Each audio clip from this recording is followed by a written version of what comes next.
Tribal area development, గంజాయి అంటున్నారు, drugs అంటున్నారు. ఓకే మేడం, ఉండొచ్చు, కాదనట్లేదు. ఎందుకు అవుతున్నారు మేడం? నిరుద్యోగులు చదువుకొని అలసిపోయి ఉద్యోగాలు లేక బ్రతకడానికి దారలేదు మేడం. మీకు తెలుసు, మాకు సిటీకి వైజాగ్కి మినిమం 6 hours 7 hours జర్నీ ఉంది మేడం. ఎన్ని కుటుంబాలు మేడం షాపింగ్ వాళ్ళు బిఎడ్ చదివి టీసీ చదివి షాపింగ్ వాళ్ళు 7,000కే ఉద్యోగాలు చేసుకుంటున్నారు.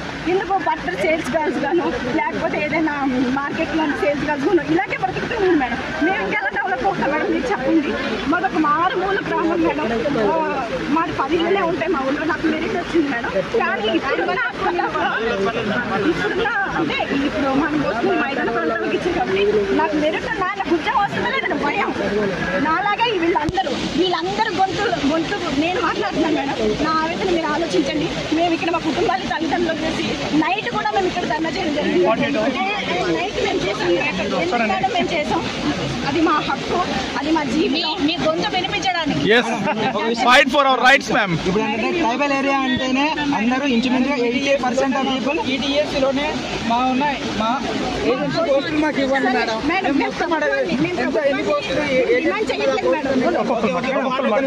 ఇప్పుడు మాకు 80% మేడం గారికి సబ్జెక్ట్ అర్థమైంది. మేడం గారు ఇప్పుడు చాలా పెద్ద ఎక్సర్సైజ్ చేస్తారు. మేడం గారు చెప్తున్న మాట మిత్రులు వినాలి. లోపల ఇప్పటికే జియో నెంబర్ 3 మీద చాలా వర్క్షాప్ జరిగింది. అలాగే ఈ మెగా డిఎస్ లోనే ట్రైబల్ వారికి డిఎస్ ఇవ్వాలని చెప్పి కూడా పెద్ద చర్చ జరిగింది. వాటికి సంబంధించి మన ఐటీడీ ప్రాజెక్ట్ ఆఫీసర్ గారు కూడా ఆల్రెడీ లెటర్స్ అన్ని ఫార్వర్డ్ చేశారు. ఈ సందర్భంగా మన దగ్గర ట్రైబల్ డైరెక్టర్ గారు వచ్చి మన కోసం చాలా ఎక్కువ ప్రయత్నం చేస్తున్నారు. ఆ సందర్భంగా మేడం గారు కూడా ఒక సాటి ఆదివాసీగా అందరు గొడుగులేదు నాకు వస్తూ నేను తడుస్తానని చెప్పిన మేడం గారు అంటారు. ఇటువంటి పరిస్థితుల్లో ఒక సానుభూతితో సానుకూలంగా మనకి ఈ మెగా డిఎస్సీ లోనే ఆదివాసులకు స్పెషల్ డిఎస్సీ పోస్ట్ ఇచ్చేలాగా ఇలాంటి ఏజెన్సీ ప్రాంత పోస్టులన్నీ కూడా మెగా డిఎస్సీ మినాయించి రేపు రిజర్వేషన్ ఇచ్చిన తర్వాతనే మొత్తం డిఎస్సీ చేసేలాగా కాస్త చొరవ తీసుకోవాలని చెప్పి మనందరి తరఫు నుంచి డైరెక్టర్ గారికి విజ్ఞప్తి చేస్తాం. డైరెక్టర్ గారు 2 విషయాలు మాట్లాడతారు, వినండి. కొద్దిగా గట్టిగా గొంతు అంటే కష్టం అందరికీ, కాస్త సూటిగా వినండి, గొడవలు చేయొద్దు. కూర్చోండి దయచేసి అందరు కూర్చోండి. భవానీ మీ తరఫున నాతో మీ అందరికీ ఉన్న బాధని తన గొంతు ద్వారా వినిపించింది. దీని ద్వారా మాకు ఏమర్థమైందంటే ఒక జనరేషన్స్ టుగెదర్ గ్యాప్ వస్తుంది. మాకు మీరు న్యాయం చేయండి అని అడుగుతున్నారు. తప్పకుండా మేము ఏదైతే లోపల యాక్ట్స్ గురించి వాటి గురించి మాట్లాడుతున్నామో ఇది కూడా ఒక సమస్య నా దృష్టికి తీసుకురావడం జరిగింది. డెఫినెట్గా గవర్నమెంట్కి వెళ్ళి నేను మాట్లాడి ఒక రికమెండేషన్ చేస్తాము. దాని ద్వారా గవర్నమెంట్ నిర్ణయం ఏముంటుందో కూడా పిఓ గారి ద్వారా మీ అందరికి కూడా తెలియజేయడం జరుగుతుంది.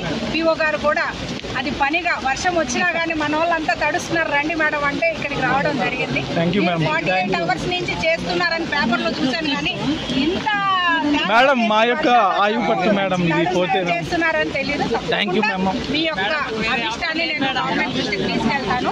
తీసుకెళ్లి దీని మీద ఏం పరిష్కారం చేయగలుగుతాము, ఏ దారి ఉందో చూసుకొని తప్పకుండా స్టేట్ గవర్నమెంట్ కి ఇంకా ఏదైనా ప్రాబ్లం ఉంటే మా ట్రైబల్ పోస్టులు మాత్రమే మినహాయించి మా జీవో అయిన తర్వాత మాకు ఇప్పించండి మేడం. మిగిలిన పోస్టులు సార్ ప్రాబ్లం లేదు మేడం గారు వాళ్ళకి ఇచ్చినా మాకు సంతోషమే. కానీ మా ట్రైబల్ డిఎస్సీ పోస్టులు మాత్రం మినహాయించాలి మేడం. మాకు అదే రిజర్వేషన్ మీరు జీవో నెంబర్ 3 కానీ దానికి ప్రత్యేక జీవో కానీ దయచేసి.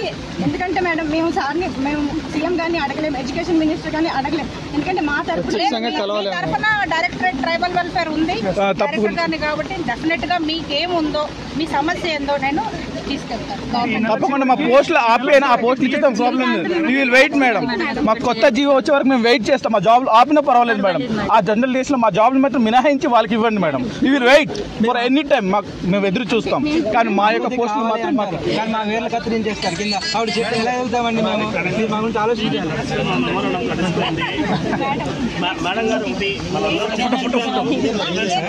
మేడం గారు ఒక విషయం, ఈరోజు బీడీ శర్మ గారు